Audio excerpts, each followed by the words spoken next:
Happy Sunday everyone! This is your Daddy Bear TV for another Daddy Bear Adventures. Ngayon, nakita niyo yung aking family. Bonding kami ngayong Sunday evening. Tapos na kami mag-dinner nito at nag-aantay na lang kami ng gagawin bago matulog. Papakita ko nga pala sa inyo ang aking bunso.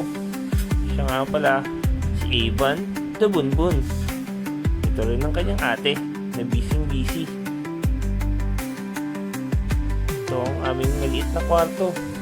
Makikita nyo, simple lang pero kasyang-kasya kaming apat.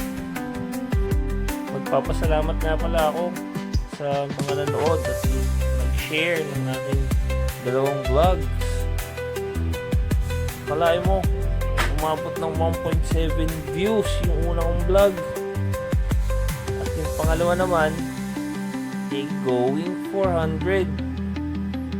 Hindi ko akalain na ganyan kayo ka-supportive sa akin. Maraming salamat po. Patuloy nyo lamang po yung pag-follow at pag-like at pag-share ng aking mga videos.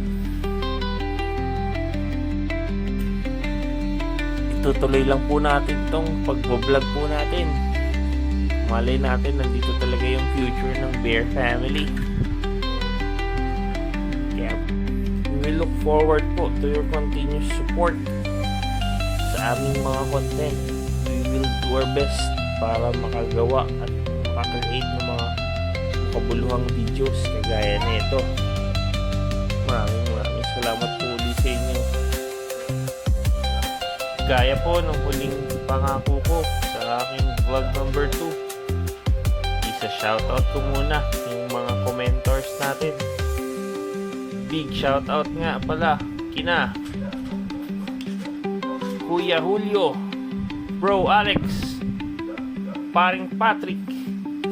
Isama na rin natin ang Mami Emma, ang aking asawa, at ang kapatid ko sa Qatar.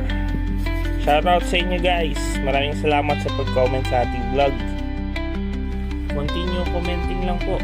Malay mo, ikaw na yung susunod na i-shoutout ko sa ating next video. Please like and support po our Facebook page, Daddy Bear TV. Mag-subscribe na rin po kayo sa ating YouTube channel, Daddy Bear TV, for more updates and videos. Hanggang sa muli. Maraming salamat. Paalam!